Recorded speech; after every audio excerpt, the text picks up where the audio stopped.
Barbara, either of you think there's gonna be anybody in? Michael Fullerton is the only one we're expecting. That's it.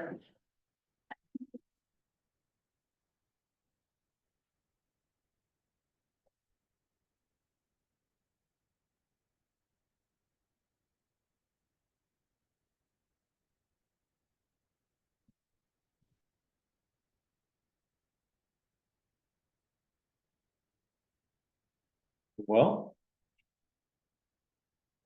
5:59, shall we get rolling? I'll call the meeting to order. I'd like to welcome everybody back and a happy new year. We're back at it again. Let's see if Ann ends up joining us, but in the meantime, I will get rolling on some of the administrative items. Are there any additions or changes to the agenda? There's the email circulated around about the Secretary of State situation. So I guess I would propose adding that after the FY26 budget item, just because it seems to make sense to talk about that in context of town meeting, if everybody's comfortable with that. I think technically add something like that to the agenda. We need a motion, maybe? Yeah. It's usually how it works for Robert's rules, but we're not necessarily obliged to that. I would move to add an item so that we can discuss the proper conduct of the elections at the town meeting. Thank you. Second, all in favor? Aye.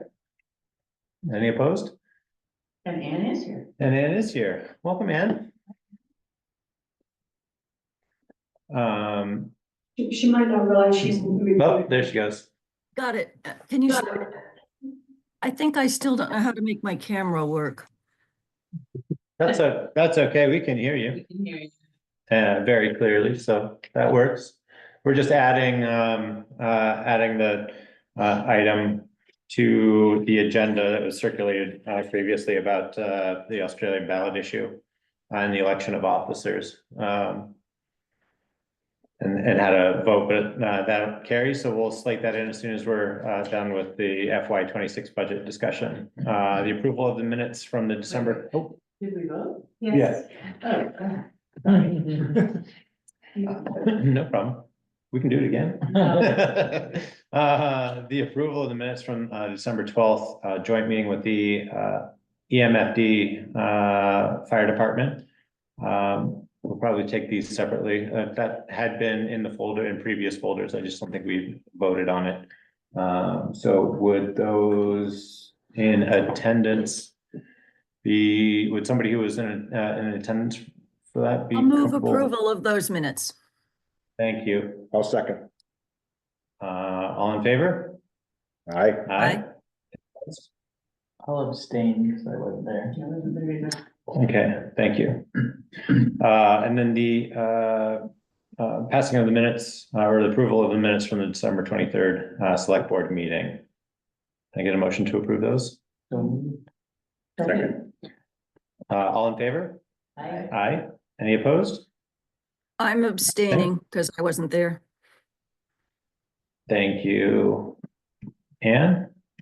A vote to approve board orders that were circulated in the share folder. Hopefully everybody's had the opportunity to review. Are there any questions about those? Just want Yep. to reiterate, I added this to the memo yesterday, but in case you didn't see it. Yeah, That co-file, the two co-file Yeah. invoices that were a couple years old.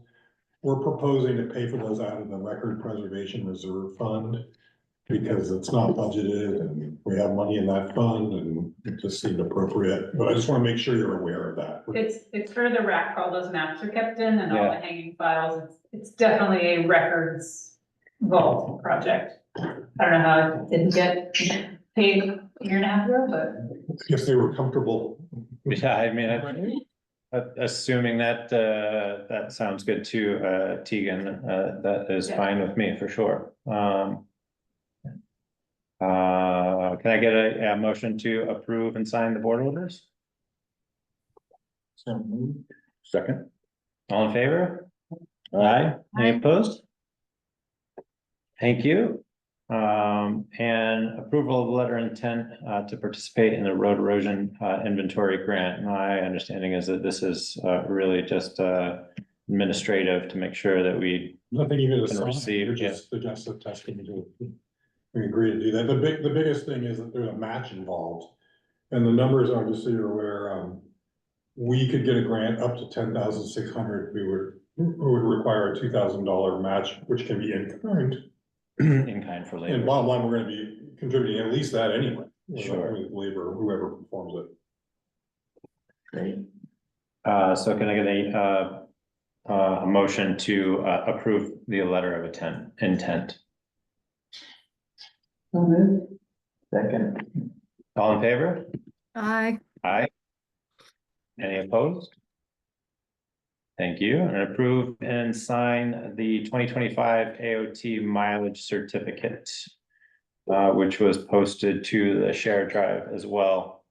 Anybody have any questions about the mileage certificate? Assume that it wasn't filled in, we're just gonna leave it the way it was from the prior year. Yeah, there hasn't Yeah, been any okay. changes. Then I will make a motion as so. I'll Second. s- Thank you. All in favor? Aye. Any opposed? No. And the last bit is to authorize engineering study for the bridge on Pekin Brook, Stillbrook, and Moscow Woods roads. That was also posted to the shared drive. Does anybody have any questions about? So if I could About that just comment proposal, on yeah. that one, the Moscow Woods is actually a preliminary design, and that's required up to 30% design for the hazard mitigation grant that we're going to apply for, the state for the dam removal and bridge replacement. So that I would consider that one the top priority. It's also the most expensive, but it's also the one that we think that if the grant is approved, that will be reimbursed for that. I would say bottom line, we're gonna need to replace that bridge someday, and we're going to need this design work. Even though we didn't plan for this budget wise, it's just something we're gonna need to do, whether we do it now or 6 months from now. The Stillbrook Bridge, I was made aware of that on almost day one. I don't know if you know where Stillbrook Road is, but that's a very problematic bridge in that these sinkholes keep showing up at the edges of the bridge. And it seems to be a design issue. I don't know what the history really is with the bridge, but everyone's pretty nervous about it, and the idea here is just to take a look and see what an engineer thinks is the scope of work. It's probably a full replacement, but and then Pekin Bridge, I think that bridge is gonna last for a little while, but it's got some significant rust underneath, and we were talking to the engineer, so hey, throw that one in there as well. So all told, it's gonna be at least 18,000 for all three, but up to, I think 18,400 was the grand total. I believe Stillbrook Road there's still a class 4 all the way up to Max Gray, is there not? It hasn't been thrown up yet. It hasn't been thrown up yet. It's very hard to navigate. Yeah, but the lower part is Right. class 3, Yeah, right? it's tough. Depending It on- only serves, I think, 2 house sites. Depending on the price of the bridge though, I don't know. Yes, that's gonna be something we're gonna need to wrestle with. Kari, I didn't catch the last thing you said. So the most we'd be on the hook for is 18,400, if I understand correctly. But some of it we can get in grants? Well, if we receive the hazard mitigation grant to replace the bridge altogether, then presumably the design, it's 100% grant. It's a unique thing this year. And we are working with Friends of Winooski and their engineer on the design. But if we were to get that grant, presumably we would be reimbursed the 14,000 for this design work. Oh, that's 14,000. So then we'd be on the hook for 4,400. Well, no, there's 3 different bridges. So for Stillbrook, it says 3,000 plus Yeah. expenses. Yes, And then, that's right. And for Pekin Brook, it's another 1,000 or so. So we're left with 4,000. If we get 14,000, still left with 4,400. And is there any chance of getting a grant for those, or is that money we would be on the hook for? Well, it's possible that at some point in the future, we would apply for a grant to replace one or both of those. Those Okay. other bridges. Would probably be the most likely candidate since it's a well-traveled road. That would be a structures grant, or if it's somehow qualified as a hazard. We could go for a hazard mitigation grant. So it's possible, but I wouldn't count on that, and it'd be years from now. I think that we'd be recouping that investment. Okay, I was just trying to understand how much we're committing ourselves to if we say yes to this. So Yeah, it's we probably on didn't, what the odds are for getting this hazard mitigation grant. We're gonna really try. Friends of the Winooski are committed. And we know that the state considers the dam a priority. They didn't think that the bridge was on its own, but we figure that the two combined is something that the state is very interested in addressing. Mhm. Thank you. And we would be the recipient of that grant, even Yes, if they're Yeah. applying for the, Friends of Winooski asked us to. yeah, to- right, to- right, to, right, as a co-applicant. Yeah, All right. So is there a letter of engagement for all three of these projects, or are they separate?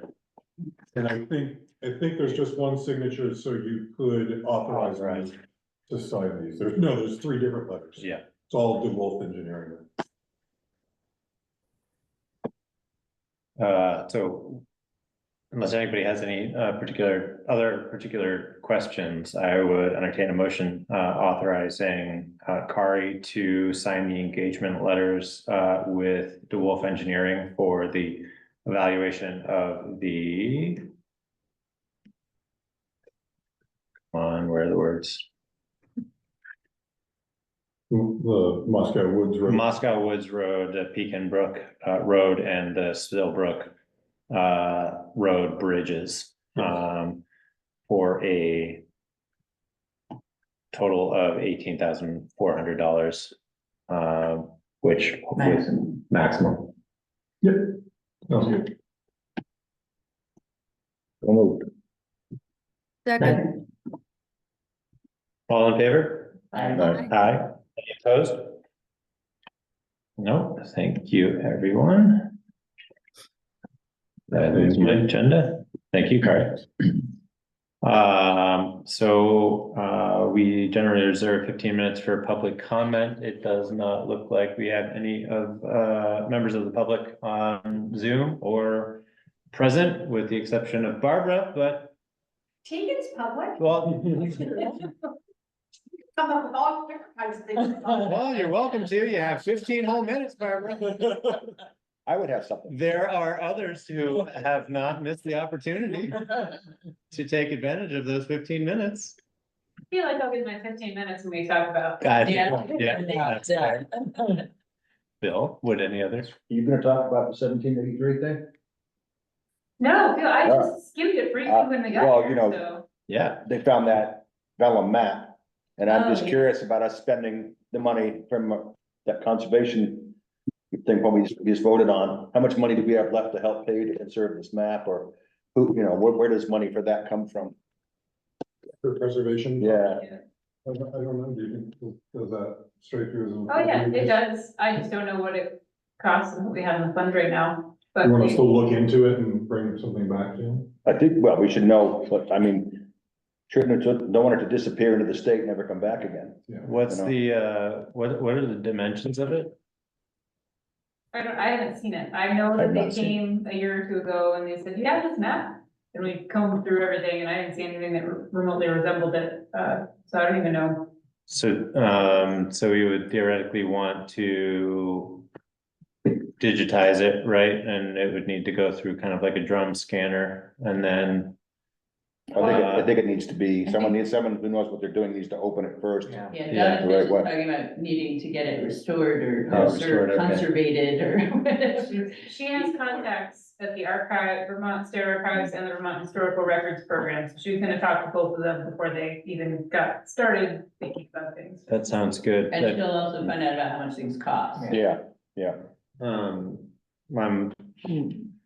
I'm interested in. During the day job, we're we currently have an archivist working on archiving historic records at the plant. So I think it would be cool to try to utilize the resources at the state. I think it's a pretty small network of individuals anyway, but they'd probably end up speaking to the same folks. But should anybody's lines of dialogues start to kind of go short, feel free to reach out to me and I can help connect folks to the archiver that we're working with. So now I have a public comment. Yeah. Would Round Holden like to sponsor?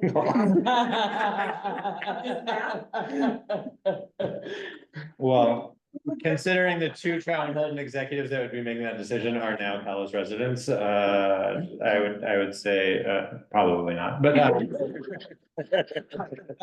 still figuring out how to sponsor our own. But yeah, I'm happy to start that conversation the best we can. Yeah, I don't think it's terribly expensive. It's just a matter of finding the right person who can take care of it. It's the degradation of the resource that's the most costly generally, with those types of things. And if we're thinking long-term, we could look at grant money. If it's one of the only maps from Yeah. this time existing, I bet we could find some money to help. Very good. Well, if everybody's comfortable with it, I think we'll move on to the FY 26 budget discussion. For the most part, last time we largely approved the latest draft and authorized Kari to make any final modifications, as long as they were not what we considered significant. And it sounds like there were a couple of those adjustments that weren't really falling into. Well, the main one was in our favor. Which is the medical insurance premium, so that was a happy discovery. Yeah. And as I said in my note, I felt at that point comfortable bumping up the proposed reserve fund for the town garage allocation, so that it was larger than what the cemetery commission is asking for. It just seemed appropriate. And then we have the small donations to Front Porch Forum and Orca. That's something that's been on our list. We used to donate to Front Porch Forum regularly, and then they got discontinued at one point. And then finally, the town report, which we realized this year that we're just too low in the design to pay a designer to. You don't even know really how many hours it takes them, but we'll have a better sense after this year. But we just need to budget appropriately if we're gonna get quality work. So all of those changes, and then this morning I got a call from the county treasurer, so the county tax, what we have in there is almost exactly right. We're a little bit high, so it's good. Okay. Feeling pretty good about things. The combined general government and highway department is 4.9% over last year. And with the special articles, 4.4%. That's pretty impressive work, everyone. To move into the income side. I think so. So I put those pages in there. I'd done this exercise with Sandra last year, so this was not brand new to me, but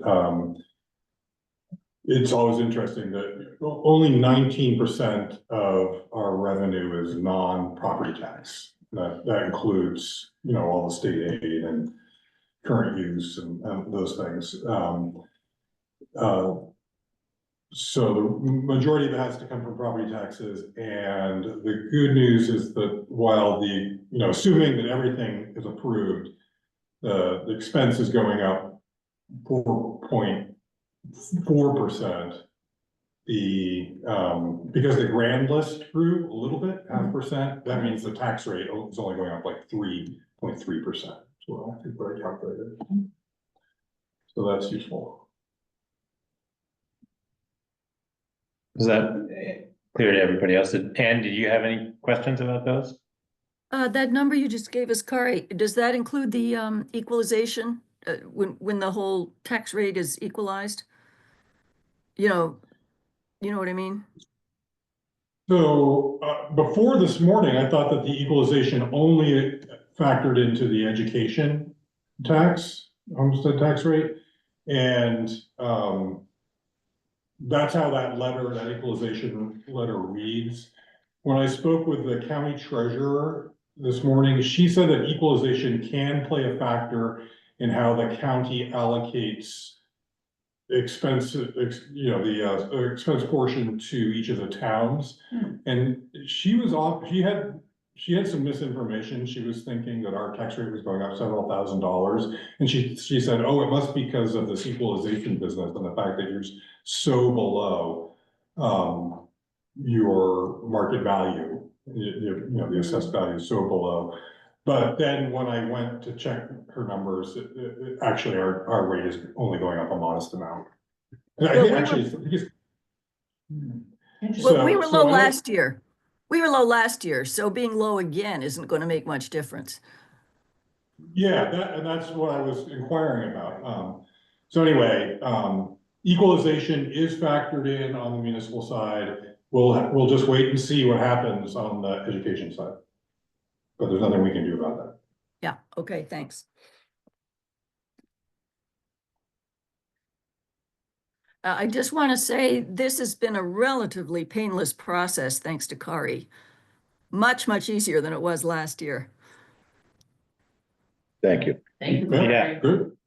Yeah, that's a good lead into. Well, that's the questions. lead into the next, to the next little bullet point on this. If everybody's feeling comfortable with where we stand on expenses and everything, I think that kind of wraps up the budget process for FY 2026. And we were thinking that this would be a good time to check in with everybody and just get some initial feedback on how we felt about the budgeting process. And certainly if anybody has any feedback with regard to room for improvement or opportunities for improvement, certainly we'd want to try to note those, and that was a good time to bring those up, but we thought it would maybe be helpful to touch on those while the process has been fresh, or was fresh with everybody. So aside from, I would certainly second Ann's comments. I think in the last couple of years that I've been involved in the budgeting process, this was from a scheduling standpoint, and made a point to start the process earlier in the year, so that we could get enough lead time, and part of that was out of necessity, because we were a relatively new slate of, well, not relatively, a completely new slate of select board members at that time, and really kind of needed the extra time, plus the intros and backstory and context. But having gone through that another 2 times, and now especially with Kari's input and guidance, I think that it's been really great, and I think beneficial for both committees who have the opportunity to provide input, the opportunity for the select board to provide feedback to folks who are making specific budget requests in a timely fashion. All of that, I think, really bodes well for community participation and valuable input. So thank you, Kari, and thank you, Ann, for setting a process.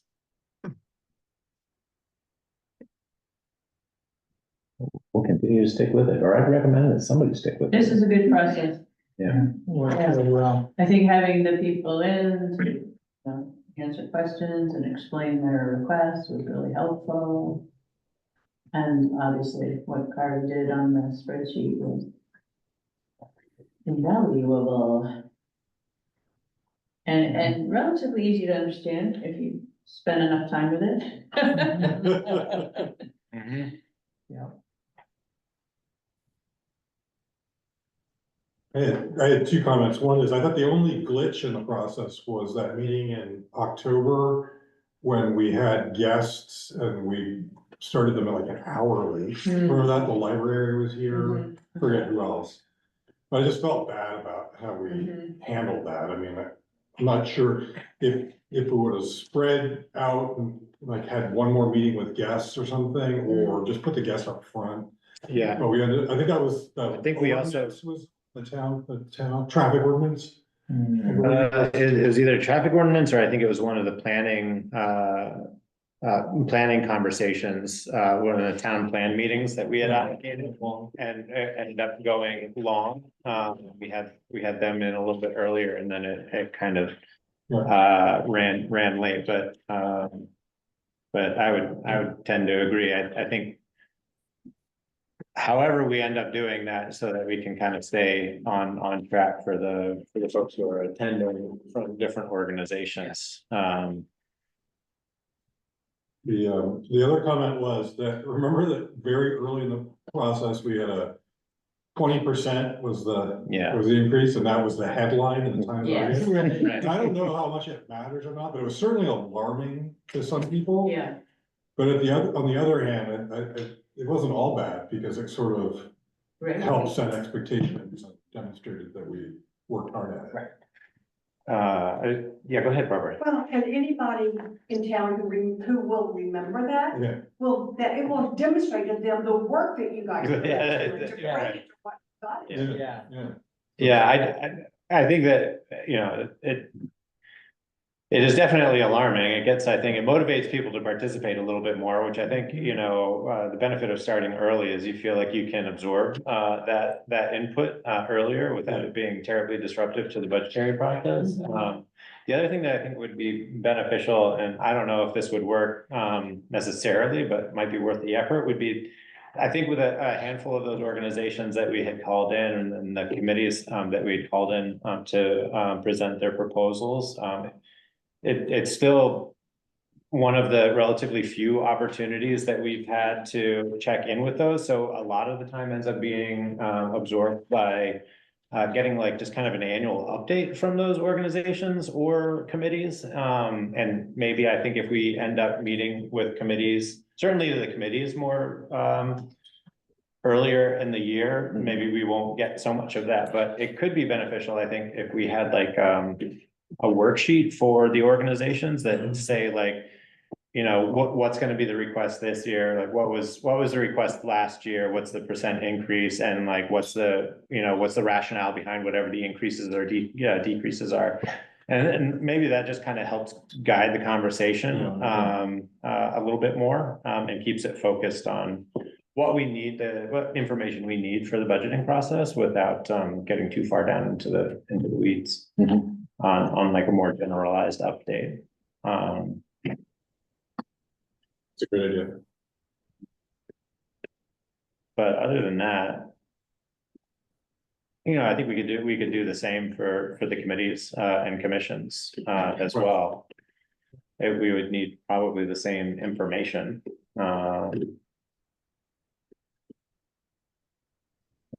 Yeah, that's about all I have for that. It's always good to see like the percent increases. I know we had a couple of conversations around that. I don't have a strong opinion about it right now or specifics, but certainly the context in the worksheet with the first couple of years that we had was super helpful. So at that point, it just kind of becomes another column worth managing, but or in need of management. But I found the worksheet to be pretty legible and accessible. Which worksheet, you mean The budgeting worksheet that we were working from. Yeah. pretty long, but It's, you get a feel for it. I mean, It has to be. it has to be. I don't know how you make it much shorter, and frankly, we do so much bouncing around between the two. It's more useful to have it there, and I guess if I'm gonna plug like the IT infrastructure, like I feel like it was a lot easier in the last couple of years. Having shared resources that we can go in and view at the same time. Oh, absolutely. And see changes being made, so. A little plug for that. Great, well, unless there's any other input on FY budget items, I think we should roll on to the next agenda item, which is going to be some dialogue, I think, about the Secretary of State input and or issue raised about officers, but yeah, I don't know if we can make an adjustment for Michael, right? Well, Michael is here to talk about the warning. Oh, okay, perfect. Jordan, weren't we gonna talk about who's gonna take which part of the budget at town meeting? That's later. Oh, I it's think that's a later? little, Oh, okay, Yeah. sorry, okay. lost my. Are you Agenda. comfortable starting with the warning? I think that makes Feedback, sense, and then yeah. that'll flow into because the officer election is gonna be part of the warning. Yep. Since Michael's here. So we asked Matt Bloomer, who's the new attorney that we're working with from SPNF, to take a look at the draft warning, and he provided his feedback. And the one question that we had coming out of that was regarding the cemetery fence infrastructure reserve fund, that proposed new fund. And the way it was originally written was that the cemetery commission would control the funds in that. But Matt's feedback, and he confirmed this with a colleague, is that select board would need to control something that's appropriated by the whole town. And it's interesting because cemetery commissions are independent, but if it's a town-wide appropriation going into the reserve fund, then the select board would control that. But the select board doesn't have authority to do anything with the cemetery, so you'd have to work together is the upshot of it. And, you know, you can see both sides of that. That's somewhat precarious if the two bodies aren't getting along for some reason. But anyway, that wasn't Michael's take on it, and, well, anyway, I'll just turn it over to you, Michael, if you wanna speak to it. Yeah, for the record, Michael Fullerton, Chair of the Cemetery Commission. I have no problem with the way Article 12 is written. I have tried to figure out if the attorneys agree it's legal or not. We established the fund, it's under the control of the select board. My assumption would be when it comes time that we need to take money out to build a fence, we come to the select board and say, can we have the money? You say yes or no. The whole purpose of this thing is to avoid what happened a couple of years ago when we had to spend $30,000 replacing two fences. If we put a couple of grand into this fund, if it's established every year for 20, 25, 30 years, when that has to happen again, there's gonna be money there and the town's not gonna have to scramble to find it. It's a savings account. It makes sense to me. This is just my opinion on it. I have not had a chance to have a warned meeting so the whole commission can say, yeah, we like this the way it's written, we want to do it. So I will do that as quickly as I can. What deadline is there for getting this approved? Well, it needs to be signed 2 weeks from tonight. Our original plan was to have the select board essentially approve it tonight, and we would make any changes and bring a clean copy to sign 2 weeks from now. If you're comfortable, we could offer him, Michael, a chance to, bring this to the commission. So are you talking about changing the wording of Article 12? Is that the question? So the alternative to the way it's written currently is to not have a reserve fund at all, I think.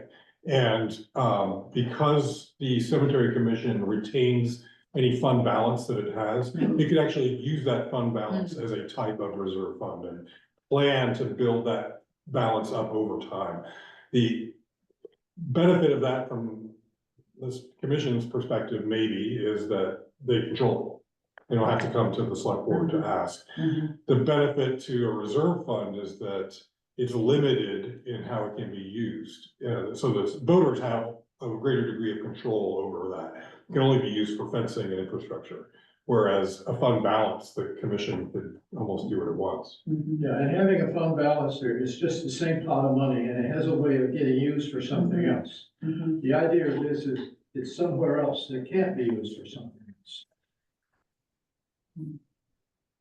Yeah, I mean, my personal input is, I think that it seems a bit redundant on the surface, but, and I can understand where lawyers are coming from, where they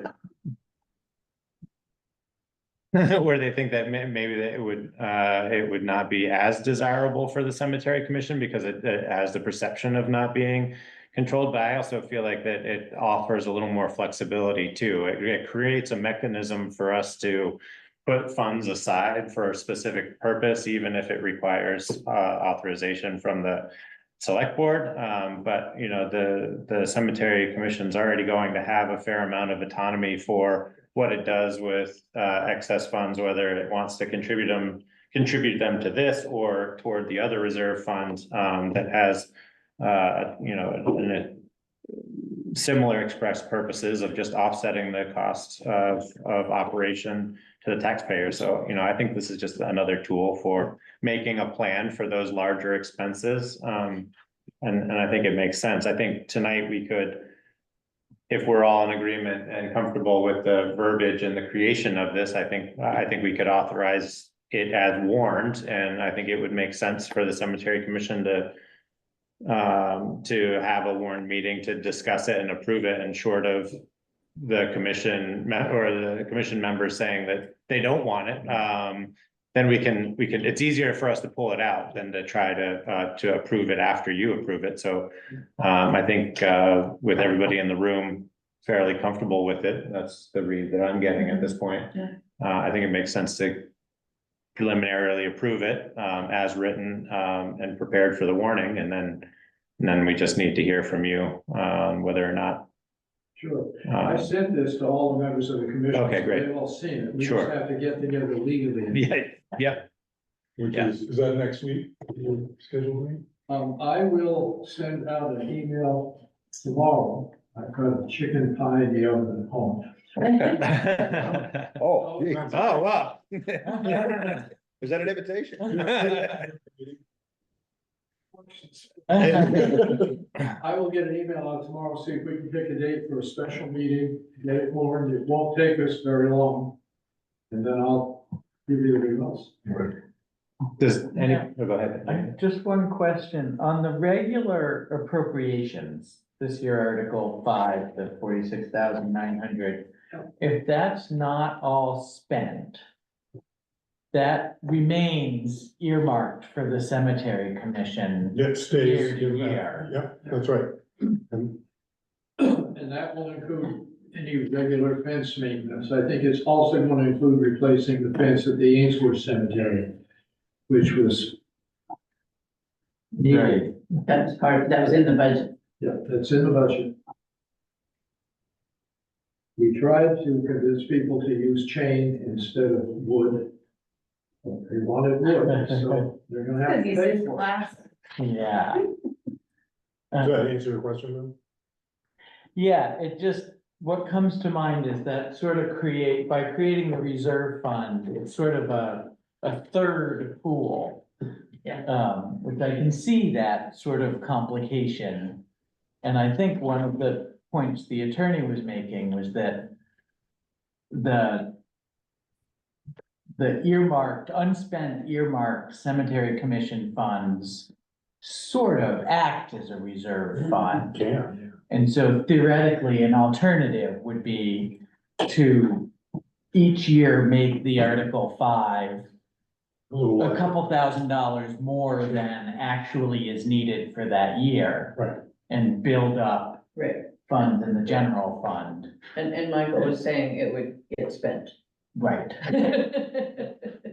Yeah, that's It's in your wallet, you're gonna spend it. exactly, yeah, that makes sense. So what is the investment account targeted for then? Or you mean the endowment? Yes, That is to provide a certain amount of money every year to reduce what we have to ask for the annual budget. okay, all right. We did take some money out of that one time this year with the approval of the trustees of public funds. I remember that. Yeah, I remember that. Okay, thank you. That's what we shot at. Right, and the budget this year shows 11,000 some.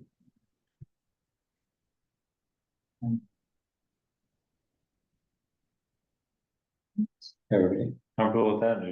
I don't want to belabor it with Yeah, any no, more, sounds but, good. I But I think that we also then, once we have this created, also have the opportunity to every year visit how much maybe gets attributed to it, you know, through the Right. budgeting process. So if we want to see a certain amount pulled out of the, you know, the surplus that's in a particular fund, we could ask for that, I guess, as a select board. I don't know. I think it gives us a few more options for how we kind of work through those expenses and make plans for them, as we continue to build up the endowment. This is word surplus you keep.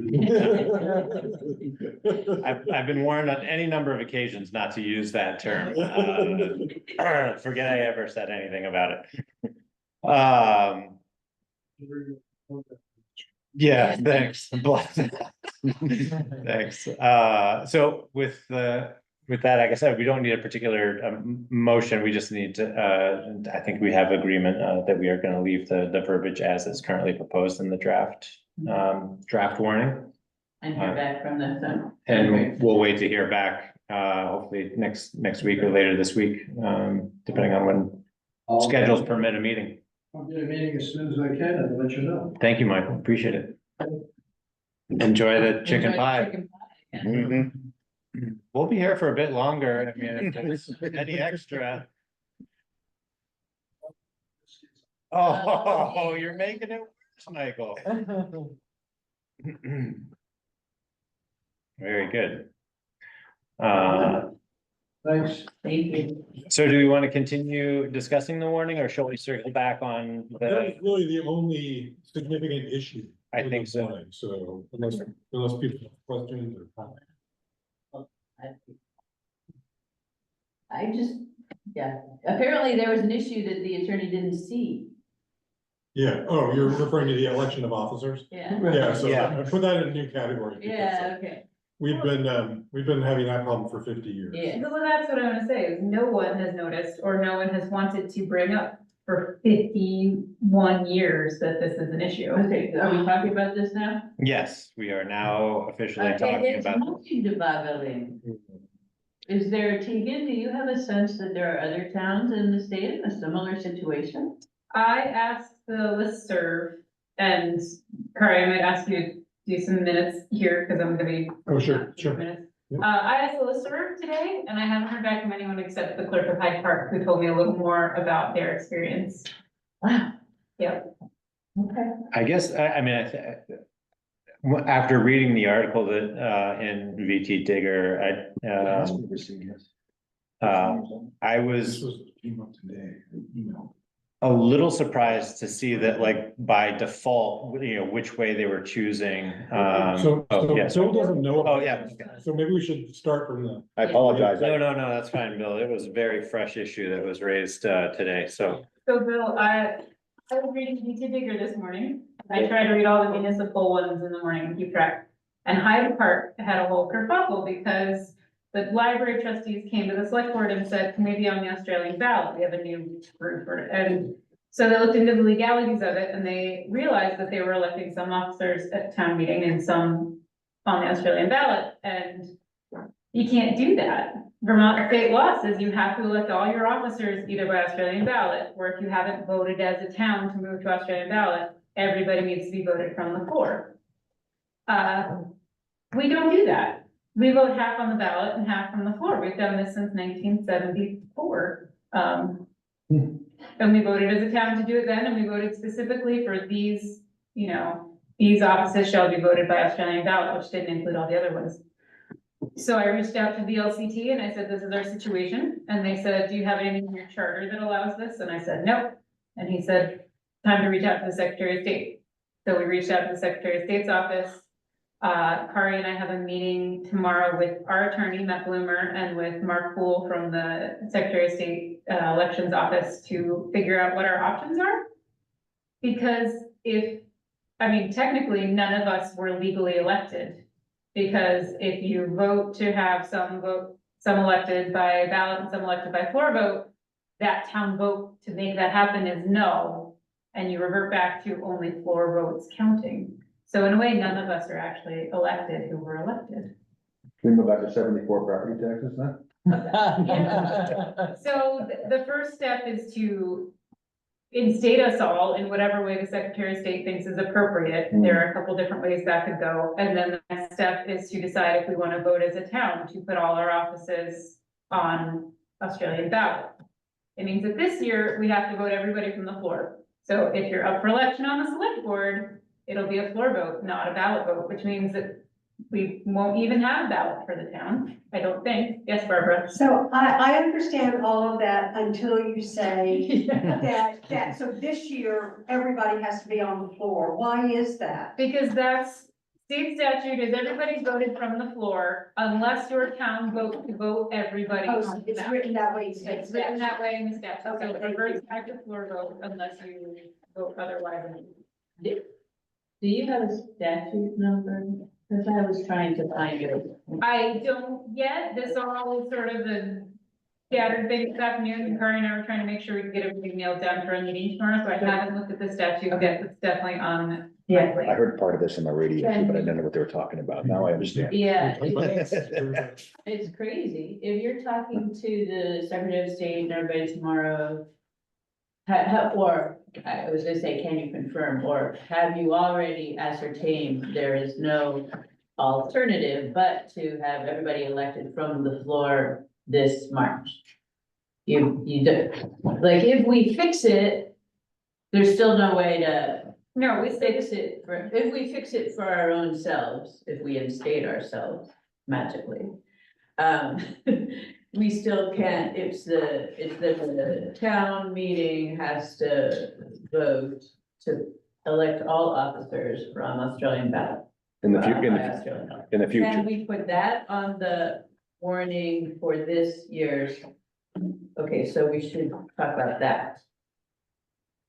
yes, Barbara. So if that's true, is it all officers whose terms are ending, or do all of you need to be That's a elected? question for tomorrow. Okay. Because, so Hyde Park had to, it said in the article that one select board member was Right. elected Which I appropriately. didn't And I understand. don't know what happened, so that, Yeah. but they said the select board had to get together and ratify all the elections. And the Hyde Park clerk told me in an email just to me, she said, look, our attorney said, no, everyone should have to be elected by the town all over again. Secretary of State said, no, the select board can ratify it. It was kind of a moment where the select board had to decide whether they were gonna go with the town attorney route. And the same Secretary of State representative who was working with that town will be working with us, so I don't know if he's gonna recommend Well, the same thing. so I also, I wonder if it was a situation related to, like a special election, so. Or that select board member was appointed by the previous select board, so I actually wonder if Bill and Christie, because we had a special election, would have been elected valid, like their current But- tenure are, you know, or would be It was a legitimate special because it wasn't, it was a special election, so they were all voted by. But it was Yeah. still Australian. Bruce and I are taking over. But no, but it was It because, wasn't- but we weren't mixing It an wasn't Australian Australian ballot at Right. the town meeting. at a town meeting. If you haven't voted to move things to Australian ballot, you still have to do it by a meeting, so there have been Oh, special meetings of the town to vote for other things. Oh, my goodness. Yeah, that's because that's how it always used to be done. Yeah, yeah. And so until you change it legally in your town, the only reason you two might be okay is because you were technically appointed before you were elected. And so if elections don't count, you were appointed, you still count as being But we appointed. were appointed by people who were not. And these here, Donna, Judy, Jeremy were never Right. clerks, and so many people were never select board, but like it makes your head hurt if you.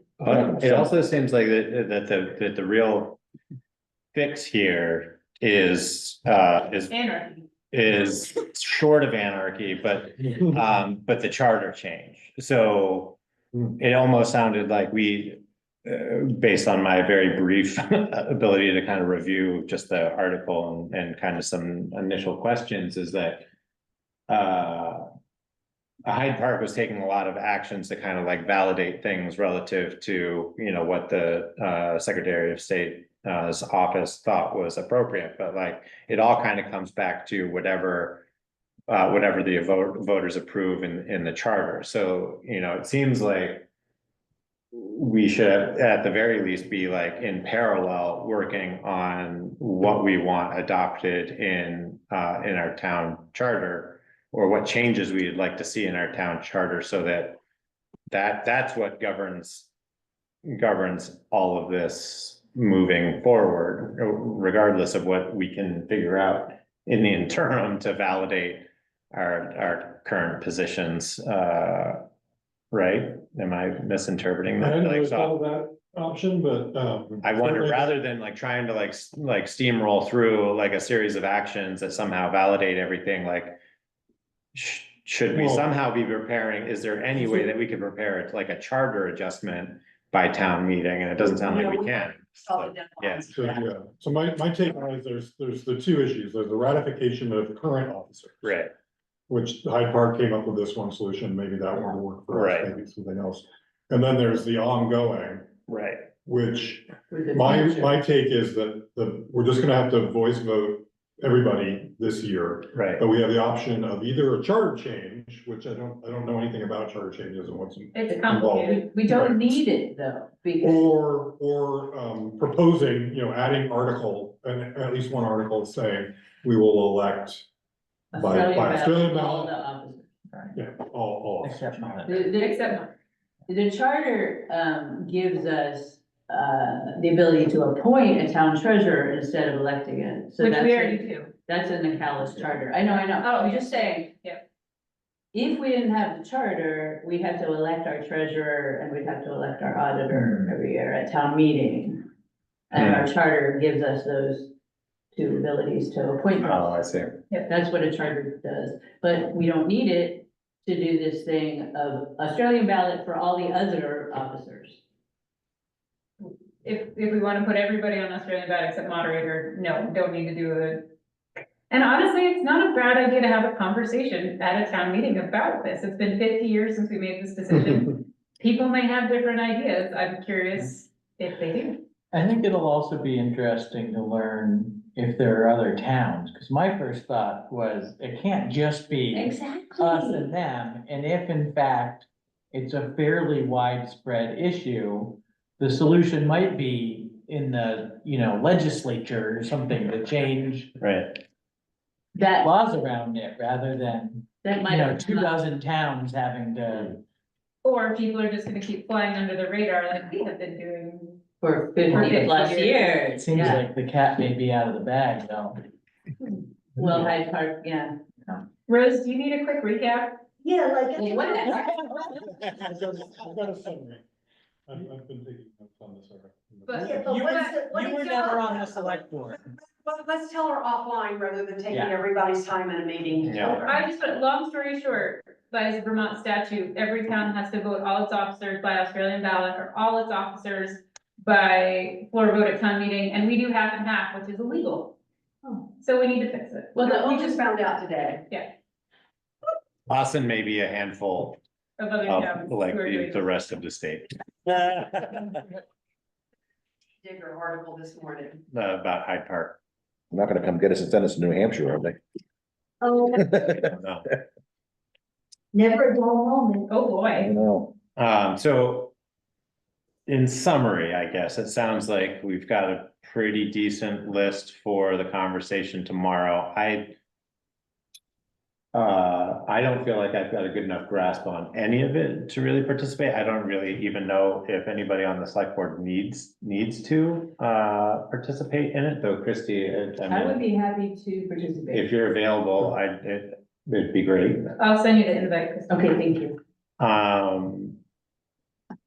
I don't think we need to appoint a liaison. We're just gonna stand by and wait for full guidance, but in the interim, it sounds like at the very least, we're talking about adding an article to the town meeting warning that would open it up for discussion.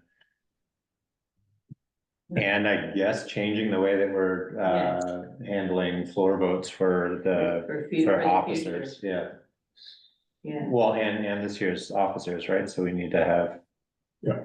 We'll need to be prepared, I guess, to let Gus know that we'll be handling a few more things by 4/11.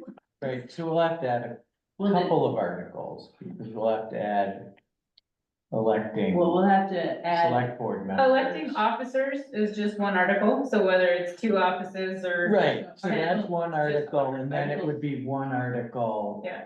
For For discussion. discussion or, But we already have the adding officers article for the cemetery. Oh, right. commissioner and so Article 3, instead of the trustee of public funds and the cemetery commissioner, will list everybody that needs to be elected. Yes, So if someone didn't want somebody to be on the select board, they could make a motion to amend, correct?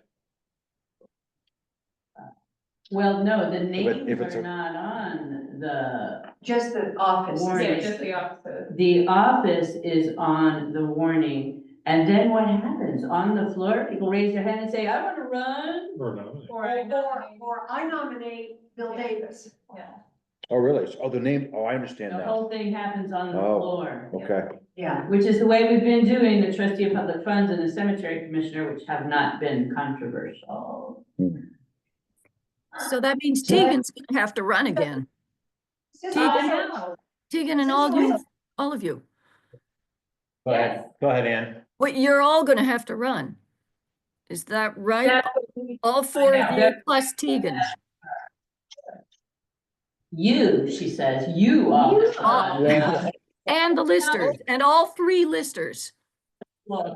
Well, it sounds like Hyde Park was able to find a resolution to validate folks who were currently sitting in seats that were not up for reelection. And you Uh, think for the this- valid- We had to revote at town meeting though, from the article. Yeah, that was not clear to me. No. So we're gonna find that out tomorrow. Yeah. It could be fun. So when you meet with the attorney tomorrow and Mr. Hool or Hooley, another question would be, does this also apply to the moderator? Because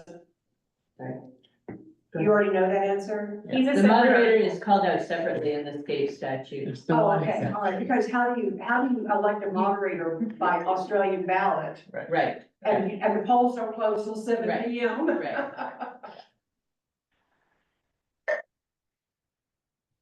the statute does set that up separately. Okay, thank you. Good question, though. Well, I'm sorry for all of us, mostly Rose. We'll try to bring you up to speed as quickly as we can. Yeah, this is interesting. Yeah, But then just sorry, go ahead. to finish my train of thought, there would be an article then that would propose to elect all officers except for the moderator by Australian ballot, and then it would be open to discussion. And people would vote yes or no And, for the future. and floor vote, and that would cover us for the future. Yeah. Which was just missing. We just never did that previously. What do you mean? To use Australian ballot, it was just it's just, In An ad hoc- in 73, the Right. town voted to elect select board and listers. gotcha, right. But not Of course, trustee of not public funds and all. cemetery. Right. commission. Yeah. Who around here was on the select board?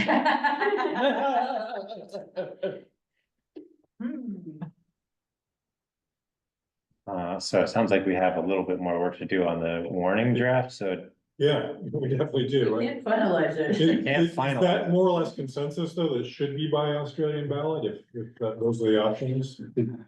I mean, Because if you wanted it by voice vote, then we wouldn't do anything, we'd leave it. Ah. That'd be the status quo. But voice votes would also probably lead to needing to do all the little slips and voting all together. Yeah, it would slow down town meeting a bit, And it which is would- fine, but that's. And it would alter sort of, It would limit the number of people that could vote. It was only the people that are in person. right, It would limit the number of people willing to run. right. I happen to know. Yeah. sort of change Sure. campaigning It would seem- dramatically. We'd insert chaos into the process. Yeah, it Could, because you could have has a that weird. potential. Yeah, I definitely think it would have the potential to add a lot of chaos to what I think has been a good opportunity to have more meaningful conversation about other things. Which I think is what is really beneficial about town meeting in a small town. I just don't think that we're small enough to really benefit from a voice vote for all of the officers. And I think more broadly, it does encourage or at least provide an opportunity for a wider range of people to participate in voting for officers, when it's done by Australian ballot.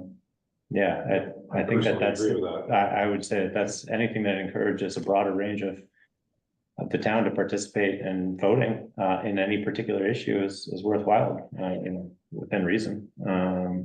So I agree 100% on that. yeah, Well, and candidates are sort of an either or. You're voting for this person or you're not, whereas all the other things we are voting at town meeting, a lot of them have a lot more nuance and can be amended in different ways. You can't amend who you're voting for. You're either voting for a person or not. Yeah. So I think that that's relative consensus that we should be moving in the direction of Australian ballot, for town officers, however we need to do that. Now, you also said that we were too late for that, for this year. No, only for the charter amendment. Only for a charter amendment. We can Sure, still change the warning and have the voters, vote on it in March. For the following For the year. following. Yes, for the following year, absolutely, right. Okay, Yeah, I guess by the following year, if we wanted to have a charter amendment, we could have that ready too, but at the very least, we have to have we have to have the ability to have Australian ballot. So In I have a place. question. I have a question. Our current process is that you have to have a petition with so many signatures. I assume for this year, we're not going to do that, and we'd better let people know. We actually canceled a front porch forum post today because you might recall I've already posted twice about candidates running for office on Australian ballot. And today was the third posting, and when all this came up this afternoon, I canceled it because we needed to find out how this conversation was gonna go. Because as Tegan says, this year, everybody must be elected by the floor vote.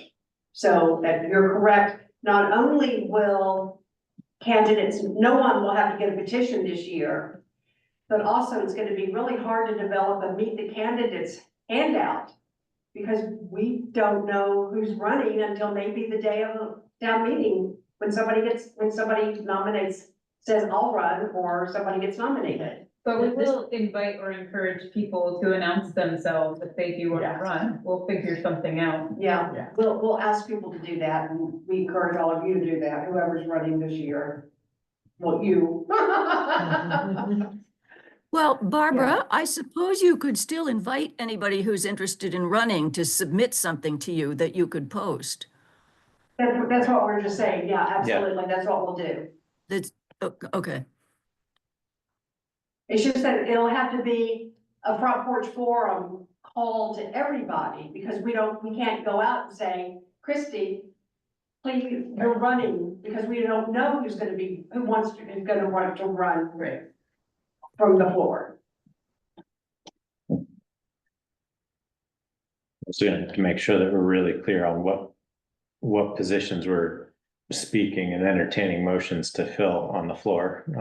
Oh, we know all the terms that are. Yeah, I know, I'm just thinking through the process, right? When we're communicating that on the floor, Let's we'll have just to make hope sure. it's this limited group of officers that need to be elected this Yeah. year, and not all of them. Mhm. That would be the whole meeting. I still don't understand how one person can act as quorum to validate for a Hyde Park situation. We don't have to talk about that. That's Hyde Park situation, but I know, but how did that even happen? Doesn't matter. It's Hyde Park. It's Hyde Park. people are beating down the door to get in here too, so. Not worried about it. So Kari, Tegan, and Christie, do you feel like you have enough information going into tomorrow's meeting to ask some meaningful questions? Yep. Thank you. Thanks for raising that issue. I think we've certainly had as much lead time as we could possibly have had. Wow, Holy smokes. about dropping a bomb into things. Does anything matter anymore? Should we either carry on with the rest of this? Can we even make any decisions? as Carter said earlier, we don't have a town plan, now we don't have any officers. It is anarchy. All the parts. Rose, have you ever seen the likes of it? Wow, this is just really.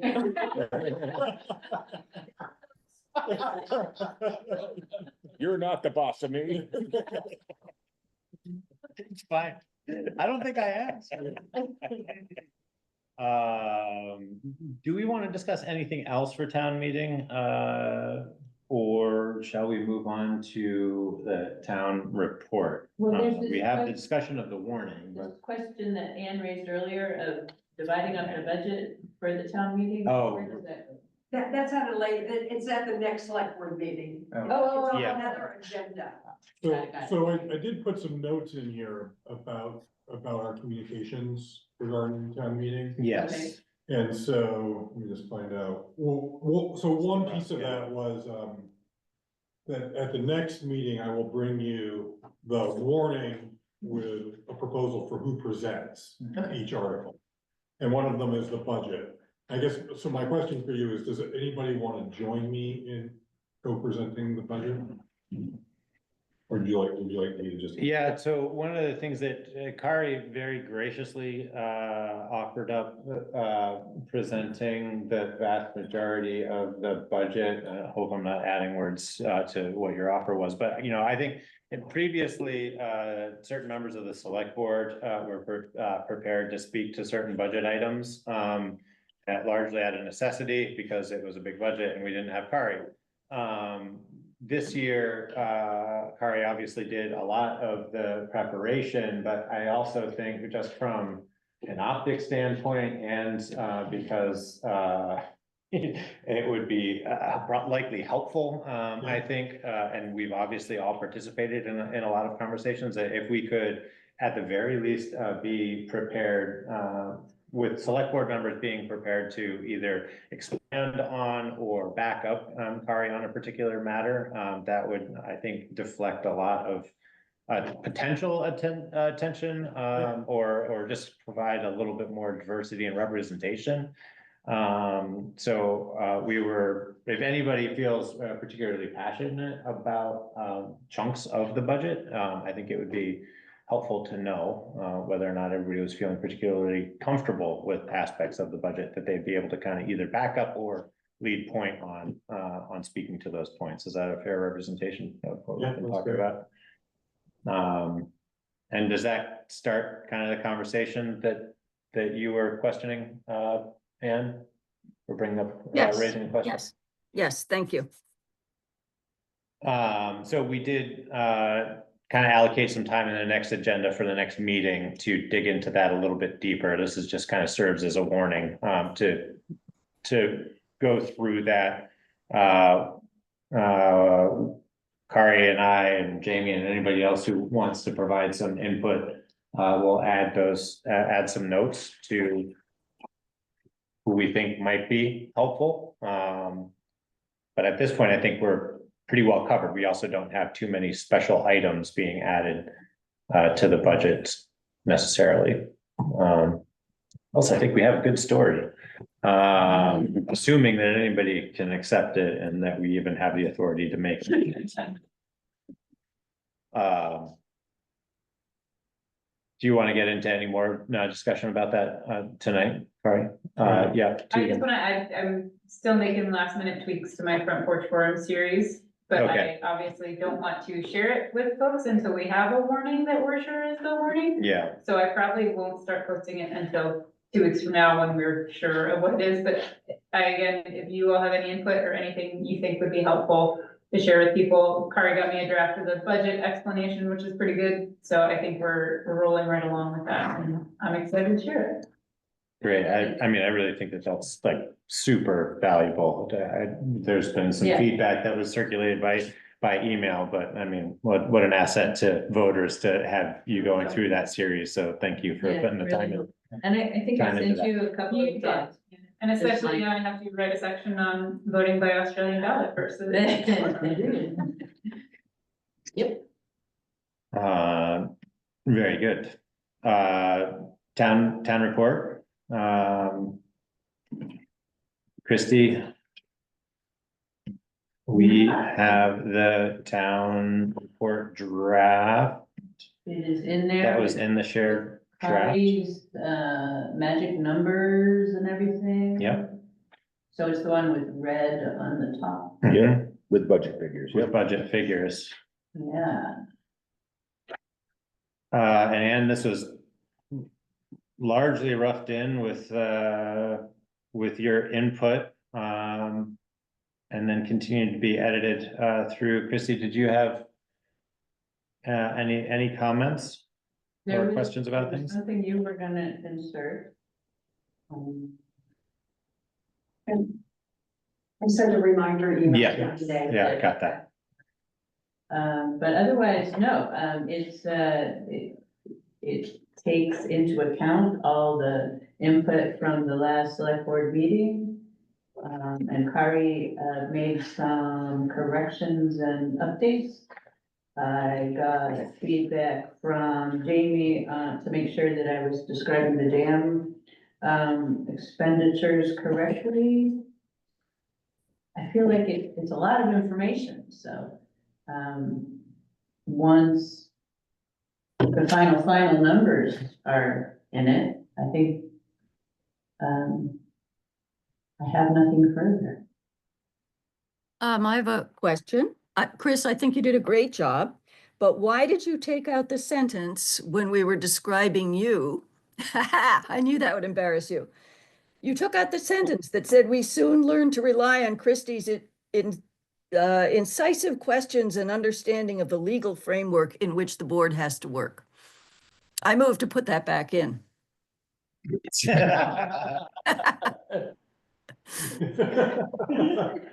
Somebody has to be the lawyer, Christie. None of us have the qualifications. Get out, because I took it out. Yeah, I was trying to, shorten things, and I have no opinion on this. Anne had that sentence, I took it out. So you guys can decide whether it's in or out. Well, I liked it in, but now I'm starting to wonder relative to everything else, whether or not that this is like some form of preferential treatment or campaigning. No, I said nice things about Bill too, Yeah. and Donnie and Ann. Yeah. All of which Christie kept in. But they're not running this particular time. Bill is. No. No, no. Well, he shouldn't be, but we don't know what. We don't know yet. Yeah, Bill's term should continue another year. I thought we were gonna have to reelect everybody. Well. Well, we're not we haven't actually decided. sure quite yet. Yeah. We haven't Right. been explicitly told by the Secretary of State that that's the case, or that there's another avenue of confirming or validating everybody's position, but I only really kind of meant that in jest. I think that it's those are merits worth leaving in there. It is helpful input. Maybe we could just modify it a little bit. I don't have a strong opinion. Yeah, and Anne made a motion, so. Yeah. Did you do that before, or did she do that now? Just now. Just now. Oh, I didn't hear her. It doesn't have to be a motion. I'm happy to have Jordan rework the sentence. Put that on my list of to-dos. Do we need to accept the report formally? I don't You think don't have to so. vote on it, just Yeah, be in agreement if you're all happy with it. I think we're pretty happy with it. I Yeah. don't see any significant changes. I like having the numbers that were added from the budget. The pie chart looked Isn't that pie chart awesome? great. It was helpful in previous iterations. Yeah, and a good representation of where monies are spent.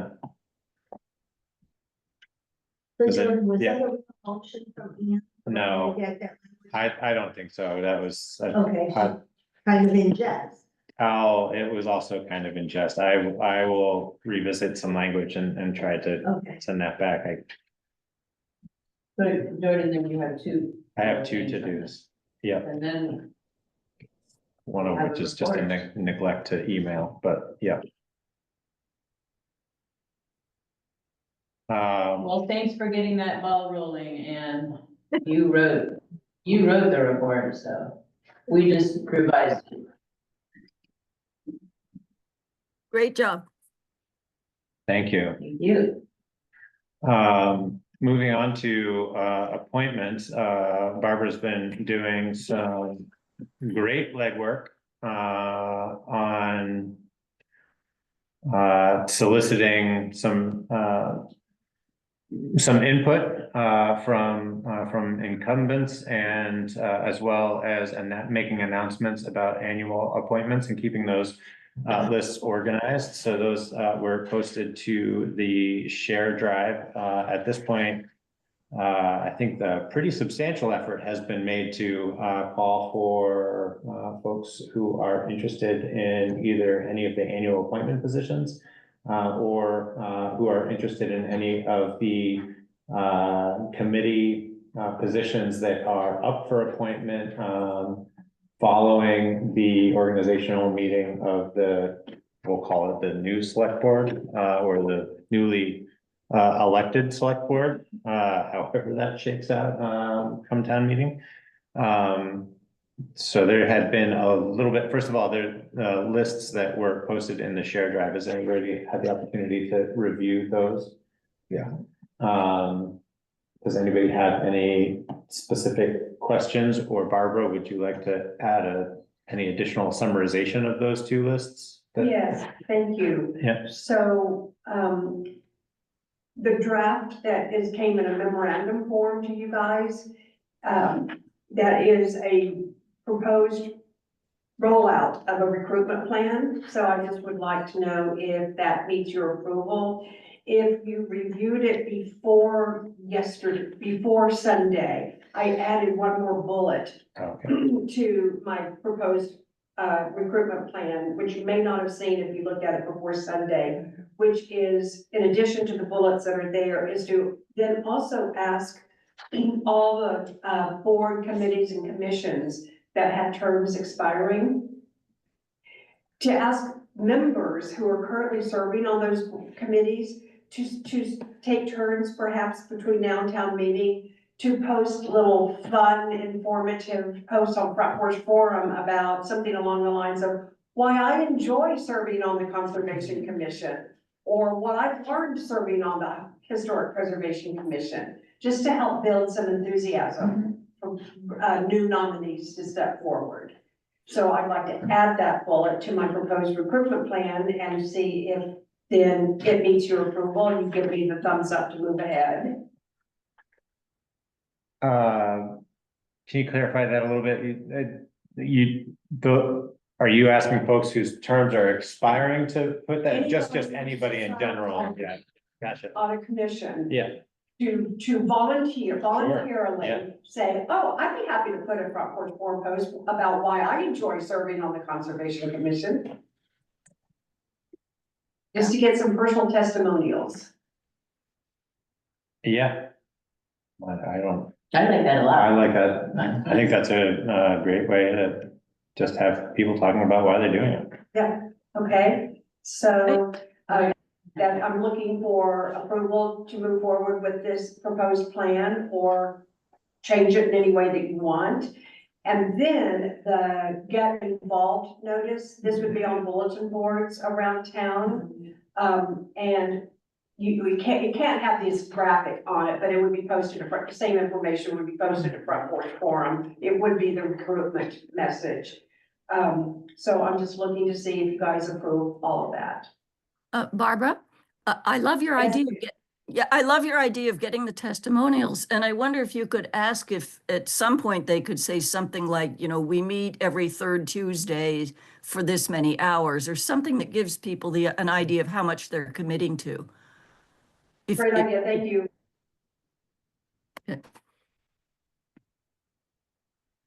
I did have a question about the constable position. Did we have some conversation about not having a constable? We had some initial conversation about that, and actually that was some ground, that was covered, last week, during our agenda, planning meeting. We also had a kind of an introductory meeting, with the town attorney, and just kind of went over a list of things that we were looking for input on. And that was one of them. We have some outstanding legal questions on, you know, I guess what any interpretation would be that of the town's liability for having a position that it's not actively seeking or interviewing folks for, or whether or not, or what the process would be for removing it or adding it back, as an appointed position. So I think before we kind of take that up for a discussion or consider anybody for that position, we're waiting on some guidance from the town attorney on that specific appointment, because it comes with. But until we get that guidance, It's included on Yeah. the list, yeah, Yeah. it's included on the list, but that one's a kind of has an asterisk next to it because we're trying to get some input. Okay. We're waiting for some input from the town attorney. Does that sound like a fair representation, for those who are involved in that? So for now, we're including it. Okay, got it, thanks.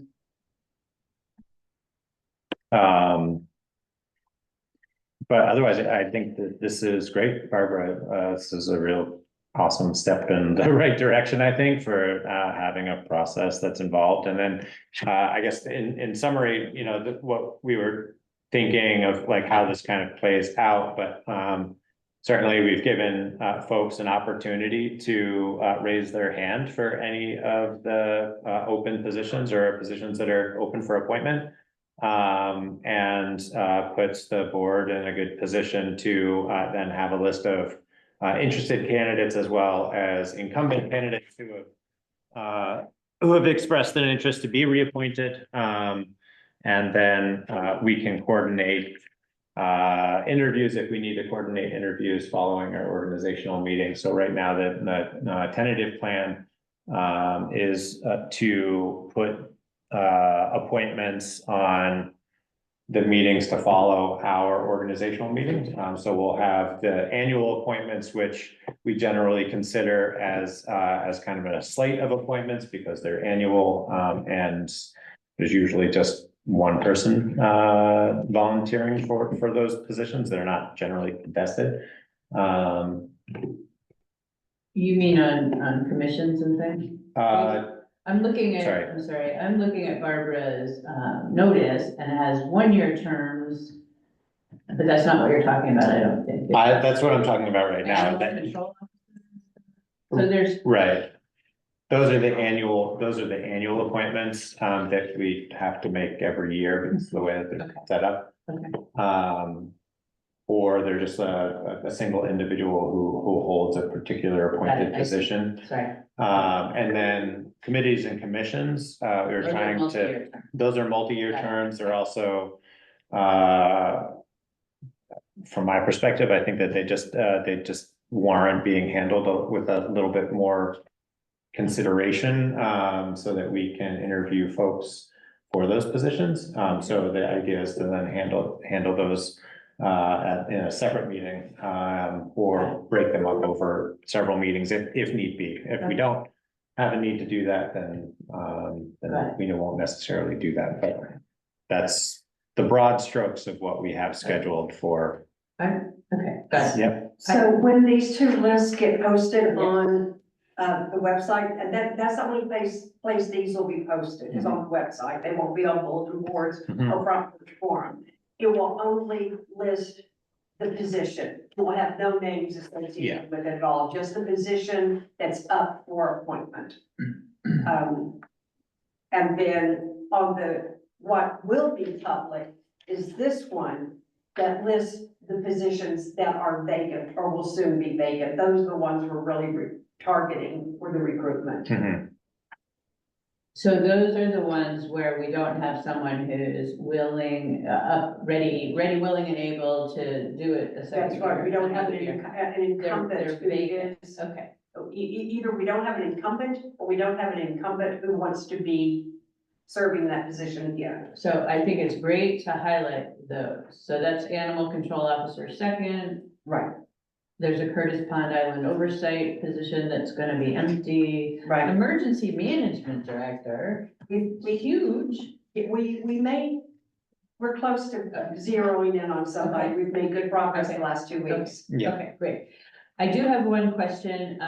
If there's, compensation attached to one of these, do we want to highlight that for people? I hesitate to because I don't want the people who aren't compensated to feel bad. Yeah. So I opted to not mention if they got compensation or not. If you guys want us to add that, we will.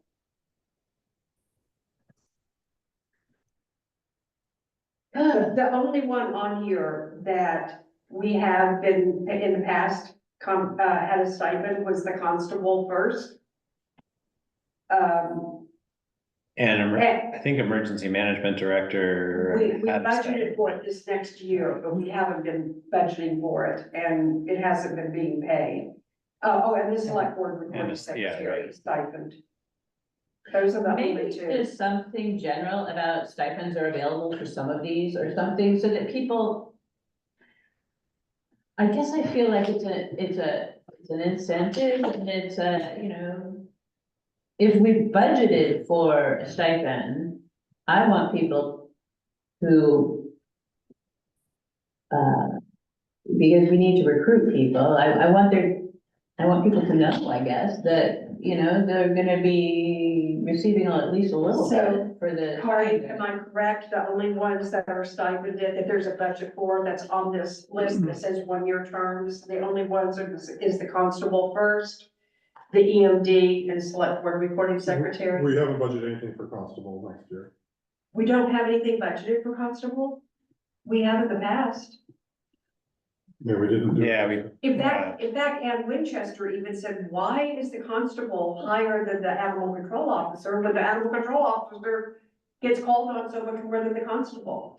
that I believe was in part the rationale for why we pulled this stipend out this year is because we haven't historically been able to fill the Okay, position so the and, constable position, the first. but we didn't, Has no stipend. right. Oh. It's not budgeted for a stipend, but we also didn't want to pull it out of the appointment positions, Okay, appointed positions, without having a better idea of.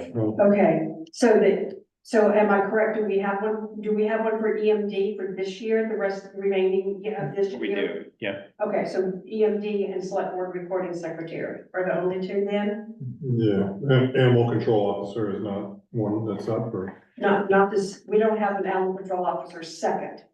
There's no stipend for that. Right. Right. Right, okay, so it's just EMD and the select board recording secretary. Okay, and, am I hearing from the full select board? Yes, you want me to mention, I can put a little asterisk with a footnote, stipend. I think that's fine. It seems appropriate. Yeah, I think so. Okay, thank you. Yeah. It's an evolving process, so I think anything that, Yeah. if we find a better way of calling that out or listing it on the website, that's probably not a bad idea either. But I think we can revisit that. As we continue to take a look at it. Well, this just reminds me, are you aware, Barbara, that the Conservation Commission requested a recording secretary? No, Did we put that in the budget? is that in addition? The DRB did as well. Yeah, we did put, the stipend in for recording Well, secretary. those positions won't be available until July first, or Right. what? The Do stipend- we put that in this recruitment, even though there's no budget to pay them until July first? That's a good point. Oh, Yeah, I think. Right, I think we should probably leave them out for now. I Okay. mean, I think we'll, and we may want to consider do another recruiting. doing another recruitment. Okay, Push. so it was a conservation commission and DRV reporting secretaries. Yeah, Okay, thank you. But not now, in the summer, I think in the Yeah. summer. okay? Okay. Is everybody comfortable? I don't think we need to vote, but we can take poll on whether or not everybody's comfortable with how, these, announcements are laid out. Does anybody have any other questions or objections? No? Is everybody comfortable with that? Nod of Yeah. heads, yeah, are you're Yeah. comfortable with proceeding as it's laid out, Ann? Yep, All right, thank you, Barbara. Let's Yeah. continue to roll these out. That's like a great plan. And moving on to scheduling. So we need to confirm the meeting of, wow, Jordan, come on, words. Confirm town meeting, the public information agenda item for the February 24th SB meeting. And then we have the rollout of a couple of public hearings as well for the town plan and zoning. So Kari listed in the memo to us, kind of how that was drafted to roll out for the next couple of meetings. Is everybody following that? Hold on. Where? So last year we did a hearing because we had the greater bond and the zoning regulations. Right. We don't have to have a hearing this year, but it did seem like good form to have, essentially have a pre-meeting, pre-town meeting opportunity for people to come in and Mhm. ask questions or have a discussion. Okay, so this is a public information. Well, we're not calling it a public information hearing or a public information session because if you schedule that for 30 minutes or an hour and then nobody shows up, or one person or two people show up, you can't start your select board agenda until that time is up. So we're listing it as an agenda item, Okay. so that if nobody shows up or it only takes 10 minutes, you can move on with the agenda.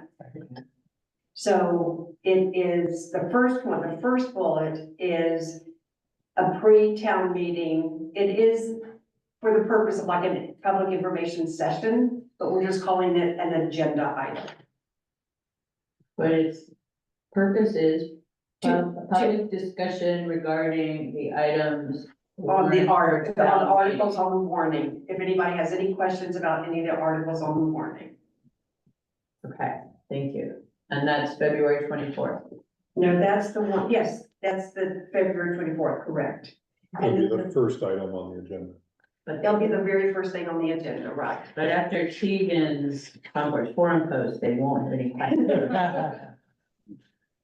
Okay, And then the second bullet then comes from Jared's timeline that he did for rolling out the town plan and getting it done by April. yeah. So we just needed to confirm a 7 PM start time for the select board's public hearing on the town plan.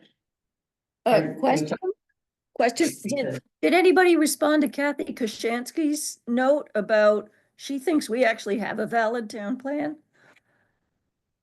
So this was another email I that meant to respond. I didn't respond to her, but I sent it to Jared because it wasn't sent to Jared and I never heard back from Jared. I haven't heard back from Jared either, so I don't think anyone has responded. So what happened was the town plan was amended in 21. Yeah. And she thought that meant that it was good for another 8 years after that, which I'm not sure that's correct. Well, so that Tegan said that it shows it was accepted by VLCT as an approved town plan. It shows it was accepted, because that I didn't see. I feel like I saw that. I would have to double check now. But I thought Jared or somebody said in that He had meeting mentioned that an amendment to the plan didn't restart the clock. That's what I recall. I thought Jared said he checked that, That's what I thought you said too. Okay, but that would answer the question then, Ann. Well, but no one's gotten back, so. But Jared, yeah, we haven't heard. So I'll take that on, I'll respond to her tonight and say, we'll get you an answer shortly. All right, thanks, Sorry. Corey. And a little clarification, the thought of having the hearing start at 7 was that the majority of planning commission members need the later start time to participate. And so in the past, what we've done is we've tried to have those hearings at the beginning of our meetings, like an hour before, maybe a start at 5. But for this particular situation, and because the composition of the planning commission seems to prefer a 7 o'clock start time, that it would give us an opportunity to have more commission members potentially participate by having it at 7. If we need to then bump our meeting earlier to accommodate whatever our business is for that day, then we can. But that's a little bit of background on why the 7 o'clock time was chosen for those particular hearing times. Does anybody have any issues with those dates or start times? It's my wedding anniversary. I assume you'll be here then. Does that mean that you'll also be bringing Greg to that meeting? It's April 14th. I don't know, am I still gonna be doing this job? That is entirely up to you, Rose.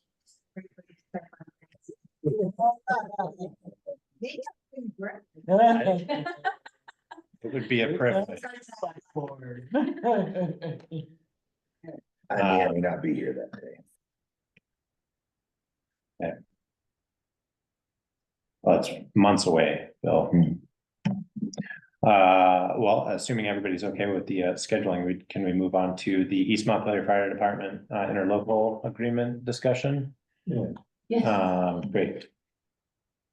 So, as far as I understood, we were gonna try to resolve the remaining issues on the interlocal by email and maybe even sign it independently. So I went through and, the 3 items that I think could still be adjusted would be set the renewal term at 5 years. That's something that Ann had originally incorporated in there and went away for some reason. And then Article 6A, just adding the word operating to the budget, just to make the distinction between that and the capital budget. And then this is about the 1/3, 2/3 split, but of course, we're only paying for the portion that others aren't, right? So if they get more money from Plainfield or Marshfield or whoever, you go out and get it. The Calais and East Montpelier are splitting the remaining portion. So just wanted to clarify that. And then we brought this up at the meeting, but a capital expenditure is not just anything over $3,000. It's something that it's going to be in use for at least a year as a traditional definition. So these are all just small clarifications. Unless people have other things they want to add, and I could just follow up with them and let them know these are the changes we propose. Yeah, then those all sound good, and your sense is they are not gonna disagree. I Yeah, don't see why they wouldn't. yeah, okay. There's clarifications. I don't think anybody had an opposition to the 5-year renewal. I thought people liked that idea. It's been 6 Yeah. months since we talked about it, but. Yeah, I think that this is, again, step in the right direction, clarifies a lot of kind of lingering issues, and it seems like all the conversations to date have all been pretty good. And a lot of the more significant adjustments are with the explicit input of the fire department, so I think we're in pretty good shape. And we have a process for amending the agreement now. Yeah. Yeah. Thank you, Ann. Yeah. So hopefully this isn't particularly controversial and everybody's comfortable with it and we can get that signed. That sounds good to me. Okay. Yeah. Okay. I'll Thanks, Barry. follow up with that, Great. That was a pretty quick one. And reports. So we have added the ordinance advisory committee as a new standing report, which Jamie, you're Oh, yeah. tasked with this one. We have been making good progress on the dog ordinance. And we had a question, said we wanted to have discussed the question tonight of the I don't know the block. Well, we talked about impoundment. The impoundment. And I haven't gotten a Right. chance, so for those who are not in the know, which is, we have in our dog ordinance a possible repercussion of breaking the dog ordinance is that your dog will be impounded, except the Humane Society with which we have a contract does not impound vicious or potentially vicious dogs. It will take strays. And it will only take them for a certain number of days, which is fewer days than we have written in our ordinance. So we need to look around for impoundment options. And if there are no impoundment options, we need to remove it from the ordinance and find something else to do with a vicious or potentially dog. So that's what we're working on. If anyone has any needs or ideas there, we would really appreciate it. I'm gonna be reaching out to other towns, but I haven't gotten to that yet. I think the other thing we would want to bring up is the roads situation. And how we are diving in, we took a first look at the right of way ordinance, but one cannot dig into the right of way ordinance without looking at the curb cut ordinance and the road standards and the shade tree plan and how all of these go together. So this is not gonna be a quick, easy project the way the Curtis Pond ordinances were, or even the dog ordinances.